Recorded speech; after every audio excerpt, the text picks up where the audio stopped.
আসসালামু আলাইকুম প্রিয় দর্শক, অন্য মঞ্চের আলাপচারিতায় আপনাদের সকলকে স্বাগত জানাচ্ছি। প্রিয় বন্ধুরা, প্রীতি, সালাম এবং শুভেচ্ছা নেবেন। অবশেষে তারেক রহমান বাংলাদেশে এসেছেন। তারেক রহমান আসবেন, এর জন্য তার সোনার ছেলেরা সারা দেশে নাকি ব্যবসা প্রতিষ্ঠান ভাঙচুরের খবর এসেছে।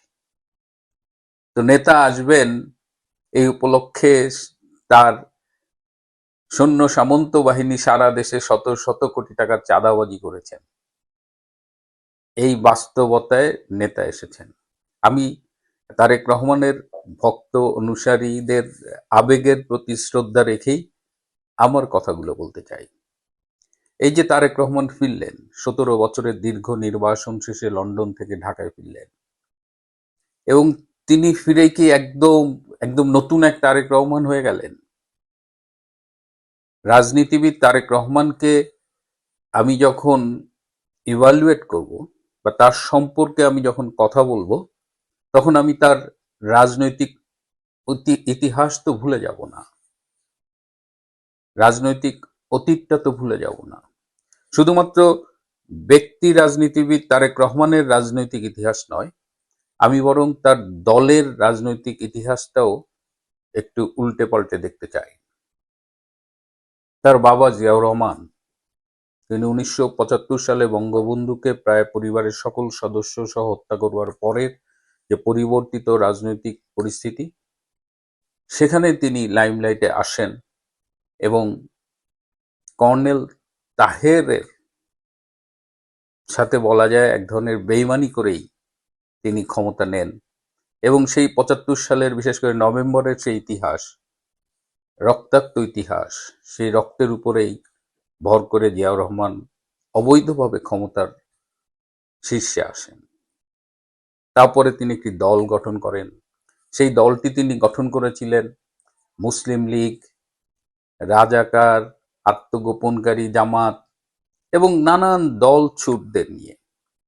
রাজনীতিকে তিনি কোরবানির হাট বানিয়েছিলেন এবং নেতাদের কোরবানির পশুর মতো কেনা বেচা করে তিনি তার রাজনৈতিক দলটি গড়েছিলেন, এবং তিনি তখন নিজে ক্যান্টনমেন্ট থেকে এই দলটি গঠন করেছিলেন। তো সেই দল বিএনপি, এই ইতিহাসটা আমি ভুলে যাব না। জিয়াউর রহমান নিহত হলেন, তারপরে রাজনীতিতে এলেন তার স্ত্রী বেগম খালেদা জিয়া। তিনি দীর্ঘদিন রাজপথে ছিলেন, কিন্তু ক্ষমতায় গিয়ে তিনি যুদ্ধ অপরাধীদের গাড়িতে জাতীয় পতাকা তুলে দিয়েছিলেন। 2001 থেকে 2006 পর্যন্ত বিএনপি যখন ক্ষমতায় ছিল এবং জামাত তাদের সহযোগী ছিল, সেই সময়টা কিন্তু আমরা ভুলে যাব না। আজকে যখন তারেক রহমানের রাজনৈতিক অবস্থান নিয়ে, তার ভবিষ্যৎ প্ল্যান নিয়ে আমরা কথা বলবো, তখন এই অতীতটা আমাদের মনে রাখতে হবে। 2001 থেকে 2006 সাল পর্যন্ত আমরা বাংলাদেশে জঙ্গিবাদের উত্থান দেখেছি। বাংলা ভাই, আরো অনেককে দেখেছি। তখন শায়েক আব্দুর রহমান, সেই 63টা জেলায় আগস্ট মাসে একই দিনে বোমাবাজি হতে দেখেছি। যখন 1996 সালে ক্ষমতায় এসে আওয়ামী লীগ বঙ্গবন্ধু হত্যার বিচার করলো এবং বাংলাদেশের রাজনীতিতে রাজনৈতিক হত্যার একটা বিচারিক প্রক্রিয়া শুরু হলো, তখন আমরা ভেবেছিলাম যে রাজনীতির এই খুনোখুনি হানাহানি বাদ দিয়ে হয়তো ভবিষ্যতে একটা ইনক্লুসিভ পলিটিক্সের ধারার সূচনা হবে, যে সরকার থাকুক, বিরোধী দল থাকুক, রাজনীতি থাকবে। কিন্তু 2004 সালের আগস্ট মাসে, 21শে আগস্ট, এই তারেক রহমান গ্রেনেড হামলার মধ্য দিয়ে শেখ হাসিনা সহ আওয়ামী লীগের কেন্দ্রীয় নেতৃবৃন্দকে নিশ্চিহ্ন করতে চেয়েছিল। এবং সেই যে রাজনীতিতে একটি বিভাজন তৈরি হয়েছিল, সেই বিভাজনটা কিন্তু আর এক করা যায়নি। তারেক রহমান হাওয়া ভবন তৈরি করেছিলেন। সেই হাওয়া ভবন ছিল বাংলাদেশের সরকারের প্যারালাল একটা সরকার, যেখান থেকে সমস্ত রাষ্ট্রীয় পর্যায়ের দুর্নীতি, টেন্ডার, ব্যবসা, অনেক সন্ত্রাস, এগুলো নিয়ন্ত্রণ করা হতো। 2001 থেকে 2006 পর্যন্ত বাংলাদেশে 1 মেগাওয়াট বিদ্যুৎ উৎপন্ন হয়নি। কিন্তু তারা বিভিন্ন স্থানে খাম্বা বসিয়েছিলেন, যে কারণে তারেক রহমানের আরেক নাম ছিল খাম্বা তারেক, এবং এই কাজে তার সহযোগী ছিল খাম্বা মামুন। এই অতীত কি আমরা ভুলে যাব আজকে যখন তারেক রহমানের এই দেশে ফেরা নিয়ে কথা বলবো?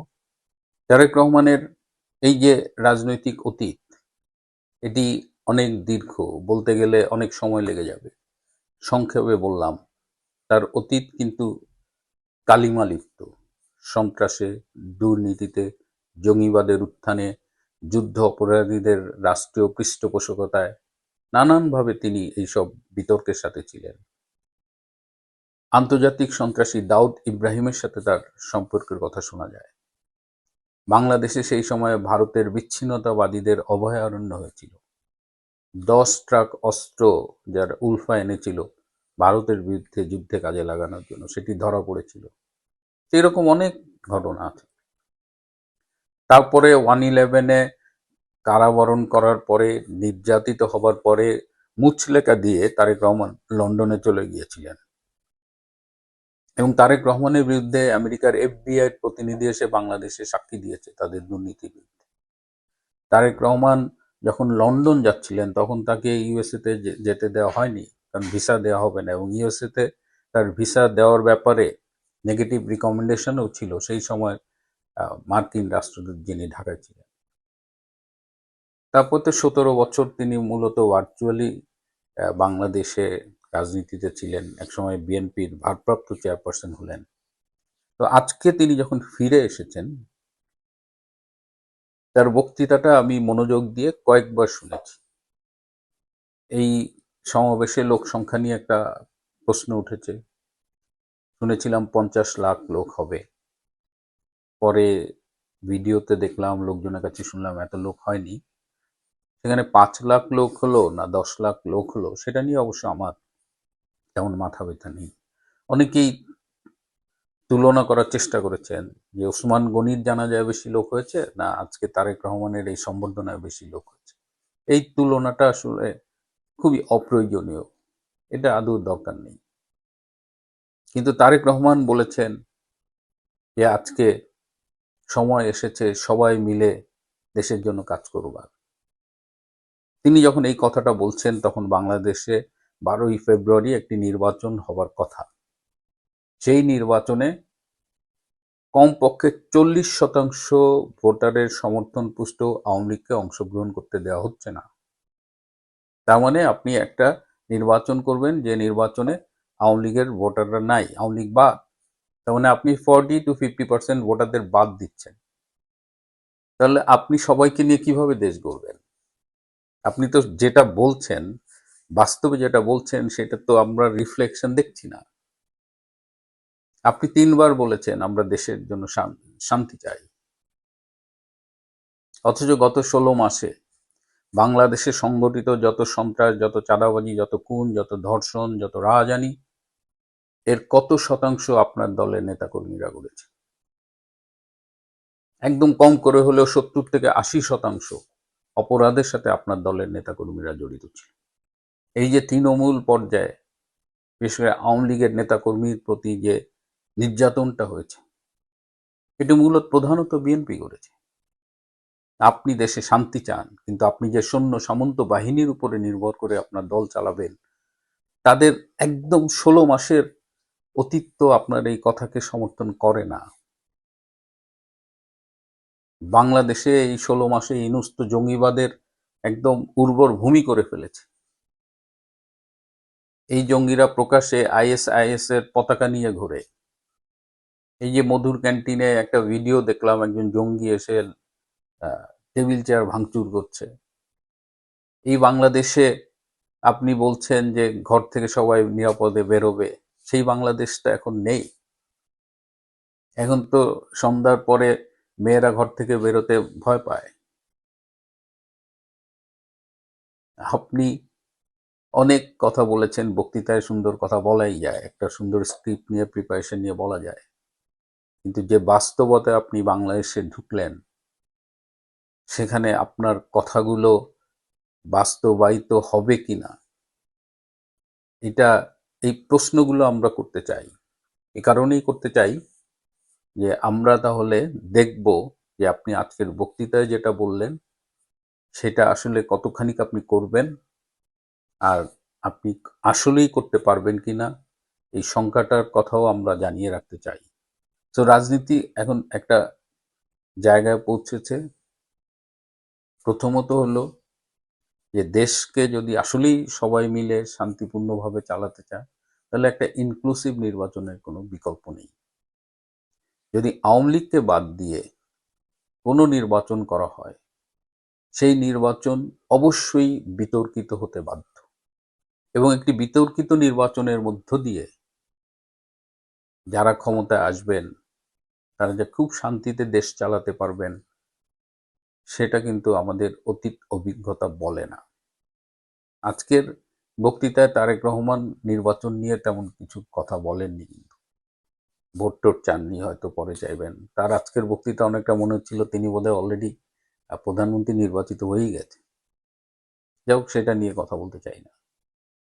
শেষে আমি আশাবাদী হবার পাশাপাশি আমার শঙ্কাটাও জানিয়ে রাখতে চাই, কারণ যে রাজনীতিকে তিনি ধারণ করেন, বাংলাদেশে অ্যান্টি আওয়ামী লীগ এবং অনেকটাই মুক্তিযুদ্ধের চেতনা বিরোধী যে রাজনৈতিক ধারাটা, সেই রাজনৈতিক ধারার নেতৃত্বে থেকে তার পক্ষে সবাইকে নিয়ে এই অসাম্প্রদায়িক বাংলাদেশ, তার কথায় তিনি হিন্দু, মুসলমান, বুদ্ধ, খ্রিস্টিয়ান সবার কথা বলেছেন, পাহাড় সমতল।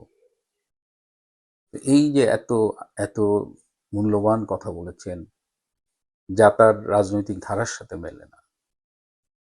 17 বছর বিদেশে থেকে তিনি অনেক কিছু দেখেছেন, অনেক কিছু শিখেছেন নিশ্চয়ই।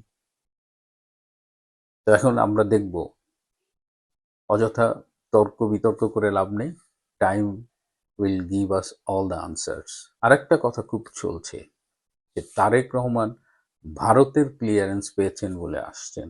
এতদিন ভারতের ক্লিয়ারেন্স পাননি, তাই নাকি তিনি আসেননি। আবার সম্প্রতি শুনছি যে রাশিয়ার ক্লিয়ারেন্স এর সাথে ইনভলভ। রাশিয়ার পুতিন তুরস্কের এরদোয়ানকে কনভিন্স করেছেন, ফলশ্রুতিতে তুরস্কের অনেকেই ফিরে গেছে বাংলাদেশ ছেড়ে। এবং তার মানে কি, ভারত, রাশিয়া, পার্শিয়ালি তুরস্ক, এই সব জায়গা থেকে ক্লিয়ারেন্স নিয়ে তারেক রহমান ফিরেছে। আমার মনে হয় না এত এত কিছু ঘটেছে। তারেক রহমান বাংলাদেশে আসবেন কি আসবেন না এটা নিয়ে ভারতের তো কিছু বলবার নেই। ভারত শুধু দেখবেন যে তারেক রহমান এসে ভারত বিরোধী এমন কিছু করেন কিনা যেটা ভারতের অখণ্ডতার প্রতি হুমকি স্বরূপ, সেটা যে কোনো দেশ হলেই দেখত। সুতরাং তারেক রহমানকে যারা ফিরিয়েছে তারা আসলে ইনুসকেও বসিয়েছিল। ইনুস এমনভাবে ব্যর্থ হচ্ছে, এটা তার গডফাদাররাও কখনো ভাবেননি। ইনুসের এই ব্যর্থতায় একটা মলম লাগানোর জন্যই তারেক রহমানকে তাড়াহুড়া করে ফেরানো হয়েছে। সুতরাং যারা বলছেন যে ভারত ফিরিয়েছে, আমি অন্তত তাদের সাথে একমত নই। রাজনীতি এত সিম্পল গেম নয়। ভারতে বাংলাদেশ বিদ্বেষটা কি পরিমাণে আছে, অথবা বাংলাদেশে ভারত বিদ্বেষটা কি রকমে আছে? আমি ভারতের বহু মানুষের সাথে, মানে নানান অঞ্চলের মানুষের সাথে, পৃথিবীর নানান দেশে বিভিন্ন সময়ে কথাবার্তা বলেছি।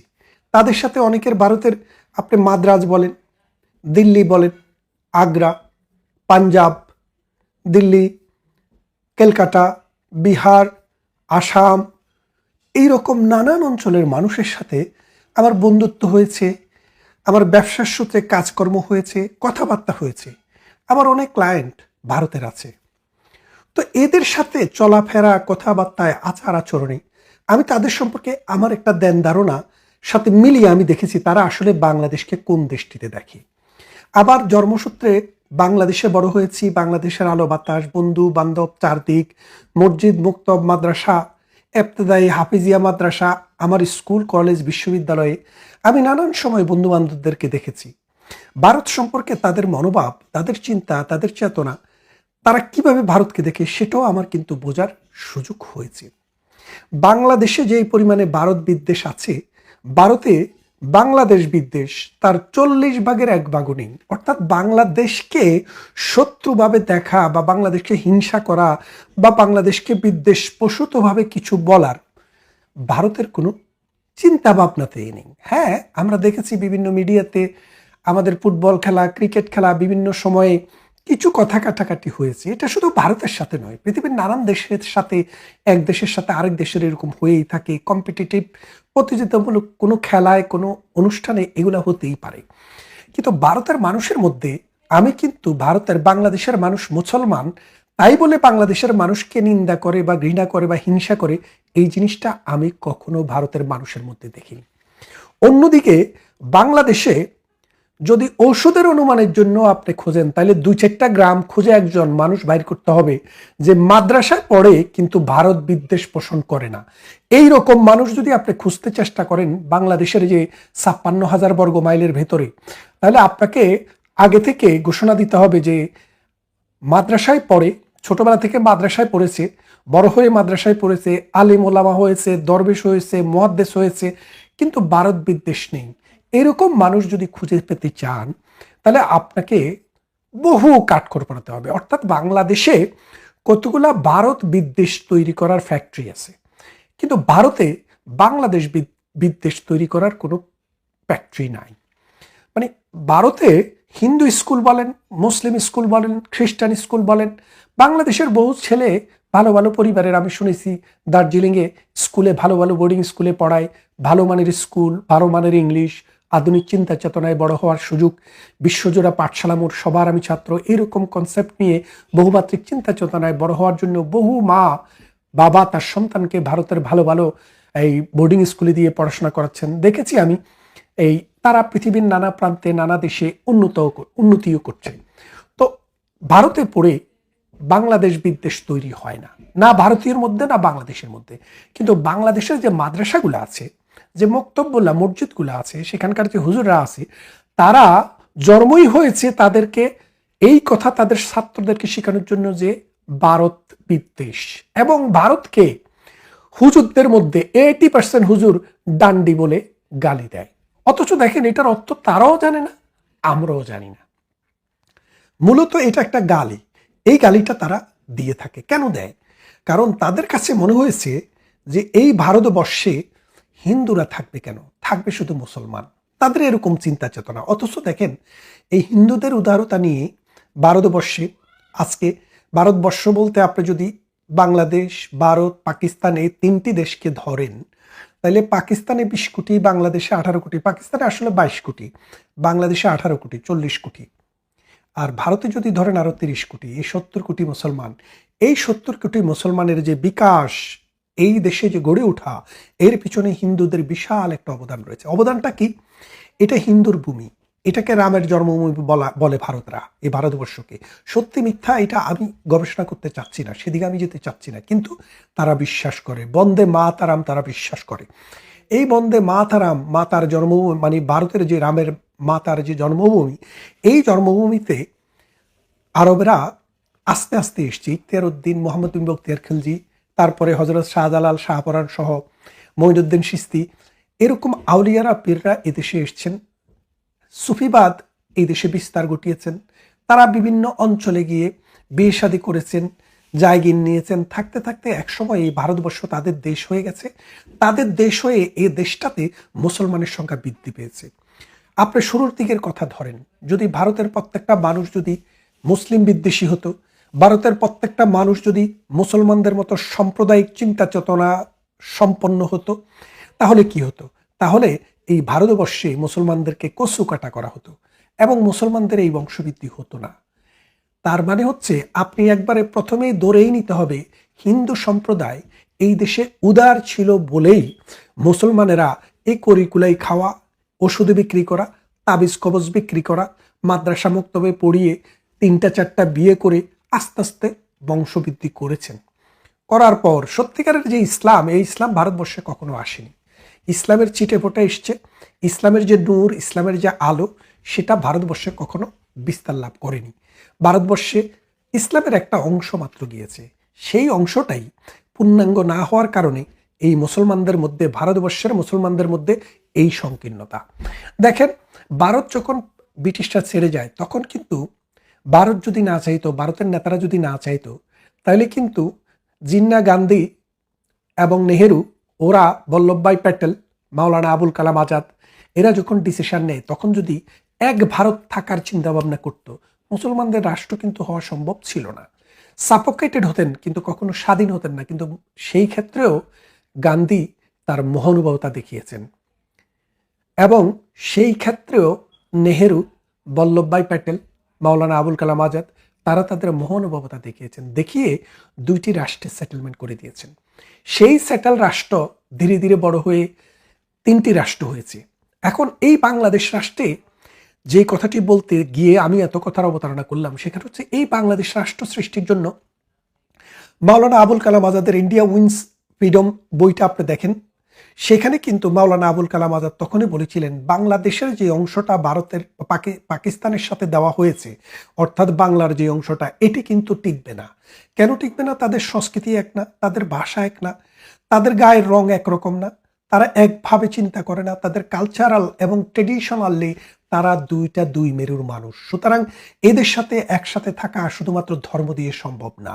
ধর্ম দিয়ে যদি রাষ্ট্র হতো তাহলে সৌদি আরব, বাহরাইন, কুয়েত, কাতার, ওমান, এই এতগুলো রাষ্ট্র হওয়ার কথা ছিল না, একটা রাষ্ট্রই হওয়ার কথা। কারণ তাদের এক ভাষা, এক ধর্ম, জাতীয় একরকম, একই রকমের মরুভূমি দেশ, তারপরেও তাদের হয়নি। কিন্তু শুধু ধর্ম দিয়ে রাষ্ট্র হয় না, এটা সেই গান্ধীর সময়ে, নেহেরুর সময়ে জিন্নারা বোঝেননি। কিন্তু পরবর্তীতে 23 বছরের শাসনে শোষণ করতে করতে বাঙালিদেরকে মুসলমানরা শোষণ করলো। করার পর আমরা 71-এ বিদ্রোহ করলাম, সেই বিদ্রোহে আমরা যুদ্ধ করলাম। ভারত আমাদের পাশে গিয়ে দাঁড়ালো, যেহেতু আমাদের প্রতিবেশী রাষ্ট্র, আমাদের প্রতিবেশী তো আর অন্য কোনো দেশ নেই, কেউ আমাদের পাশে এসে দাঁড়াবে, একমাত্র এই ভারতবর্ষ পাশে দাঁড়ালো, অন্যের ব্যবস্থা দিল এবং থাকার ব্যবস্থা দিল, অস্ত্র দিল, যুদ্ধ করার সরঞ্জাম দিল, এবং যুদ্ধ করতে নিজেদের সেনাবাহিনী থেকে সহযোগিতা করে যুদ্ধ করিয়ে দেশ স্বাধীন করে নিজের সেনাবাহিনীকে আমাদের দেশ থেকে নিয়ে গেল। তারপর বাংলাদেশের সাথে ভারতের সম্পর্ক, এটা ভালো সম্পর্ক। বঙ্গবন্ধুকে হত্যা করার পর 1970 সালে যারা পেয়ারে পাকিস্তান ছিল, এই পেয়ারে পাকিস্তানের বংশধরদেরকে নিয়ে জিয়াউর রহমান বিএনপি করলেন। বিএনপি করতে গিয়ে প্রগতিশীল ধারা এবং মৌলবাদী ধারা দুটাকে এক জায়গায় আনতে গিয়ে দেখা গেল জগা খিচুড়ি হয়ে যায়, যার ফলে বিএনপির একটা বিশাল গোষ্ঠী, মৌলবাদী গোষ্ঠী এবং অন্যান্য গোষ্ঠীদের মধ্যে ভারত বিরোধিতা করা তাদের একটা ধর্ম হয়ে গেল। ইসলাম ধর্মের চাইতেও তাদের কাছে ভারত বিরোধিতা করাটা আরো বড় ধর্ম, এবং প্রতিনিয়ত ভারত বিরোধিতার যে বিষ, এটা মানুষের কানে দেবে। দেখেন তো 1971 সালে বাংলাদেশ স্বাধীন হওয়ার পর ভারত আমাদেরকে কয়বার আক্রমণ করেছে? একবারও না। ভারত কি আমাদের সীমানায় কখনো আমাদের বিরুদ্ধে যুদ্ধ ঘোষণা করেছে? করেনি। আমরা ভারতের কাছ থেকে ক্রয় করি, ভারত আমাদের কাছে বিক্রি করে, আমরাও কিছু কিছু বিক্রি করি। আমাদের বিক্রির পরিমাণ প্রায় 1 বিলিয়ন, আর ভারতে আমাদের কাছে যেটা বিক্রি করে সেটার পরিমাণ হচ্ছে 10 বিলিয়ন। এখন আপনি বলতে পারেন ভারতের কাছ থেকে আমরা 10 বিলিয়ন কিনবো কেন? খেয়াল করে দেখেন, ভারতের কাছ থেকে আমরা কি কিনি? আমরা যে প্রতি বছর 60 থেকে 70 বিলিয়ন ডলারের বৈদেশিক মুদ্রা অর্জন করি, গার্মেন্টস ম্যানুফ্যাকচারিং বিক্রি করি, এই গার্মেন্ট ম্যানুফ্যাকচারিং এর যত সব সরঞ্জাম রয়েছে, কাঁচামাল রয়েছে, এগুলো আমরা ভারত থেকে আমদানি করি 8 বিলিয়ন। এই 8 বিলিয়ন আমরা ভারত থেকে আমদানি করে 60 থেকে 70 বিলিয়ন বিদেশে বিক্রি করি। এখন আমরা যদি ভারত থেকে এই 8 বিলিয়ন না কিনি, তাহলে আমরা কোত্থেকে কিনবো? তাহলে আমরা কিনবো চায়না থেকে, আমরা কিনবো আমেরিকা থেকে, আমরা কিনবো ইউরোপের বিভিন্ন দেশ থেকে। তো এখন চায়না, ইউরোপ, এখান থেকে কোনো একটা প্রোডাক্ট কিনে বাংলাদেশে নিয়ে যেতে 15 দিন থেকে 3 মাস পর্যন্ত সময় লাগে। আর বাংলাদেশে ট্রান্সপোর্ট করতে, ভারত থেকে ট্রান্সপোর্ট করতে যে পরিমাণ খরচ হয় তার থেকে 20% বেশি খরচ পড়ে। তাহলে এখন দেখেন, যেই প্রোডাক্টের দাম 100 টাকা দিয়ে ভারত থেকে কিনা যায়, সেই প্রোডাক্টটি 100 টাকা দিয়ে অন্য দেশ থেকে কিনলেও আরো 20 টাকা ট্রান্সপোর্টেশন অ্যাড হয়ে যায়।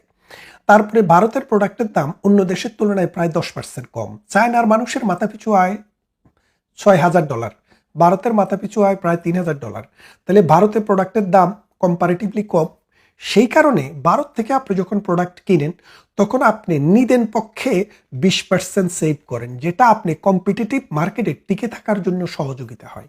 তা না হলে ভারতের প্রতি একদম পেয়ারে ভারত এই কথা মনে করি আপনি কিনেন না। গতকাল আমাদের সালাউদ্দিন সাহেব অর্থমন্ত্রী বললেন যে আমরা 50 লাখ মেট্রিক টন খাদ্য আমদানি করব ভারত থেকে, চাল আমদানি করব। কেন? বলে যে ভারত থেকে কেন? বলে যে ভারত থেকে না কিনলে আরেকটা দেশ থেকে কিনা যায়। সেটা কোন দেশ? বলে যে ভিয়েতনাম। ভিয়েতনাম থেকে কিনবেন না কেন? ভারত আমাদের শত্রু, আমরা ভিয়েতনাম থেকে কিনি। মোল্লারা বলল, বলে যে না, ভিয়েতনাম থেকে কিনলে প্রতি কেজি চালের দাম 10 টাকা করে বেশি পড়ে। অর্থাৎ 10 টাকা করে যদি আপনি 40 দিয়ে গুণ দেন তাহলে 400 টাকা, মানে প্রতি 1 মনে 400 টাকা বেশি পড়ে। এখন 1 মনে যদি 400 টাকা বেশি পড়ে, আবার ভারত আমাদের কাছে বন্দর দিয়ে চলে আসবে, কিন্তু ভিয়েতনাম থেকে আনতে গেলে আরও 200 টাকা আপনার ট্রান্সপোর্টেশন কস্ট অ্যাড হয়। তাহলে আপনি বোঝেন 600 টাকা।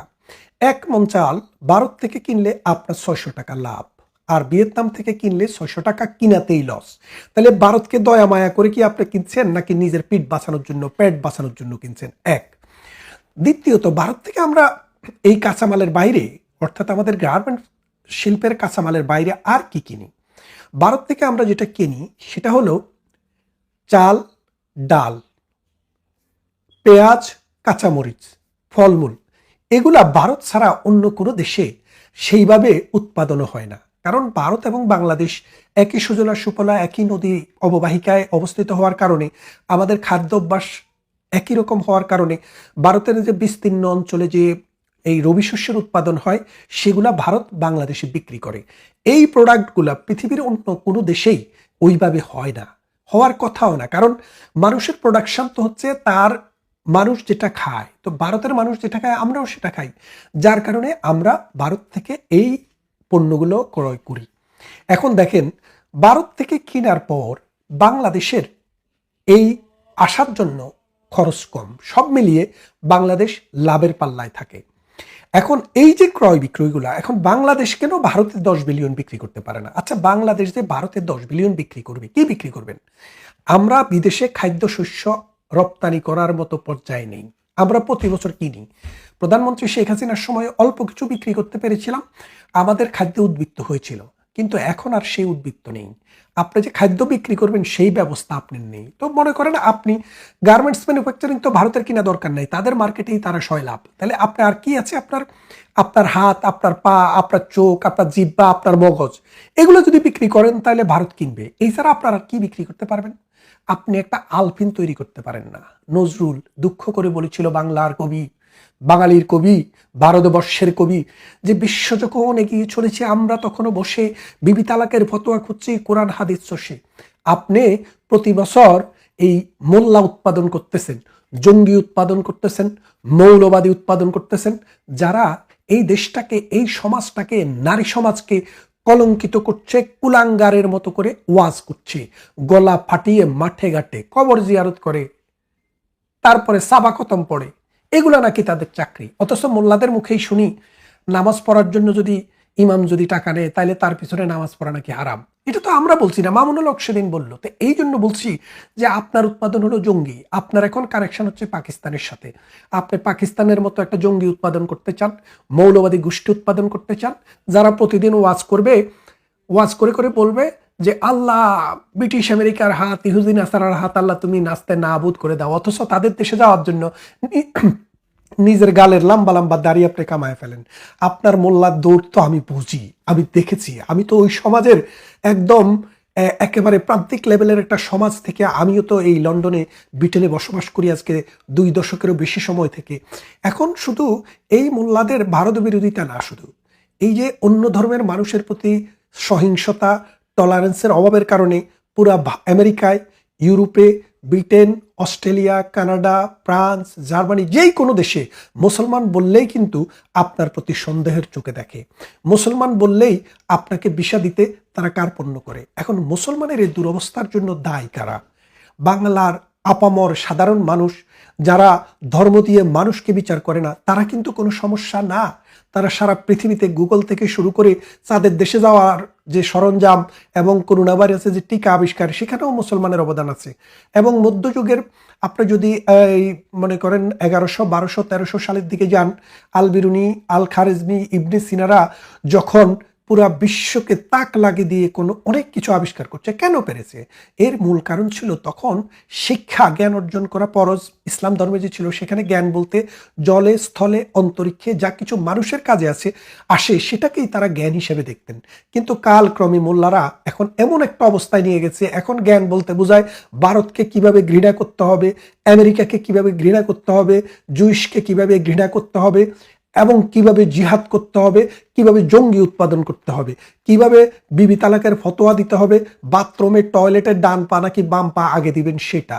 আমি মাঝে মাঝে হুজুরদের ওয়াজ শুনি, আহারে ওয়াজের মধ্যে প্রশ্ন নিয়ে আসে, আসলে করে নাকি তারাই যে হুজুর বিবির সাথে সহবাস করার সময় কোন দোয়া পড়ব।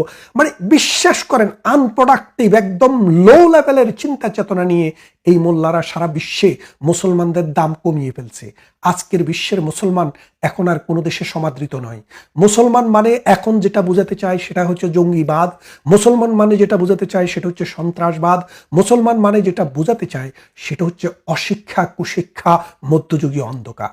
এই অন্ধকার থেকে যদি আপনি বেরিয়ে আসতে পারেন, ভারতের সাথে আপনার সম্পর্ক আরো ভালো করতে পারেন, এই দুই দেশকে একসাথে বন্ধুর মতো হাঁটাতে পারেন, তাহলে দেখবেন তরতর করে আমাদের অর্থনীতি উপরের দিকে যাবে।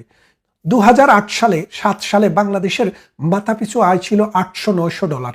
অথচ দেখেন শেখ হাসিনার 17 বছরে তার গণতন্ত্রের ডিফিসিট নিয়ে, তার শাসন নিয়ে অনেক রকমের মতামত আছে, বিরুদ্ধে আছে, পক্ষে আছে, বিপক্ষে আছে, সেদিকে আজকে যাচ্ছি না। কিন্তু মূল কথা হচ্ছে এই 17 বছর ভারতের সাথে আমাদের ভালো সম্পর্ক থাকার কারণে আমরা গঙ্গায় পানি এনেছি, গঙ্গায় পানি এনে এই বাংলাদেশকে সুজলা সুফলা করে এই বাংলাদেশকে খাদ্যে স্বয়ংসম্পূর্ণ করেছি। আমার পার্বত্য চট্টগ্রামে দিনের পর দিন যুদ্ধ চলতো, ভারতের সাথে একটা নেগোসিয়েশনের ভিত্তিতে আমরা ভারতের থেকে যেন কোনোভাবে ভারতের ভূমি ব্যবহার না করতে পারে এই বিদ্রোহীরা, তাদের সাথে আলোচনা করে শান্তি চুক্তি করেছি। আমাদের আঙ্গরপোতা, দহগ্রাম সহ আমাদের ছিটমহলের যে সমস্যা ছিল সেই সমস্যার সমাধান করেছি। আমাদের সমুদ্র সীমা নিয়ে ভারতের সাথে যে সমস্যা ছিল সেই সমস্যার সমাধান করেছি। আমাদের বিদ্যুতের যে সমস্যা ছিল ভারতের সাথে, ভারত থেকে লোন নিয়েছি, ভারত থেকে বিদ্যুৎ এনেছি, বিভিন্ন প্রজেক্টে ভারত আমাদেরকে সহযোগিতা করেছে, আমরা বিদ্যুতের স্বয়ংসম্পূর্ণ হয়েছি। তার মানেটা কি? একটা দেশ $800 থেকে আমাদের এই শেখ হাসিনা যেদিন 2024 সালের 5 আগস্ট ক্ষমতার থেকে যায়, সেদিন বাংলাদেশের মানুষের মাথাপিছু আয় ছিল $2750। আর এখন 2750-এর চেয়ে আরো হয়তো কমে গেছে। ভারতের থেকে তখন আমরা $40 বেশি ছিলাম। ভারত যখন আমাদের সাথে সাথে থাকে, ভারত যখন আমাদের সহযোগী হয়, যখন আমাদের বন্ধু হয়, তারা যতই নেক তারপরেও আমরা কিন্তু উন্নতির দিকে যাই। এই ভারতের সাথে বন্ধুত্বের সময়ে কিন্তু আমরা পদ্মা সেতু করেছি। ভারতের সাথে বন্ধুত্বপূর্ণ সম্পর্কের কারণেই আমরা কিন্তু মেট্রো রেল করেছি। ভারতের সাথে যখন বন্ধুত্বপূর্ণ সম্পর্ক, তখনই আমরা চট্টগ্রাম থেকে কক্সবাজার পর্যন্ত আমাদের রেল লাইনটি সম্প্রসারণ করেছি। আমরা এক্সপ্রেসওয়ে করেছি, ঢাকা শহরকে তিলোত্তমা নগর হিসেবে গঠন করেছি। তাহলে দেখেন, ভারত যখনই আপনার পাশে থাকে, আপনার প্রতিবেশীরা যখন আপনার পাশে থাকে, আপনার সহযোগী থাকে, তখন আপনি তরতর করে উপরের দিকে উঠবেন।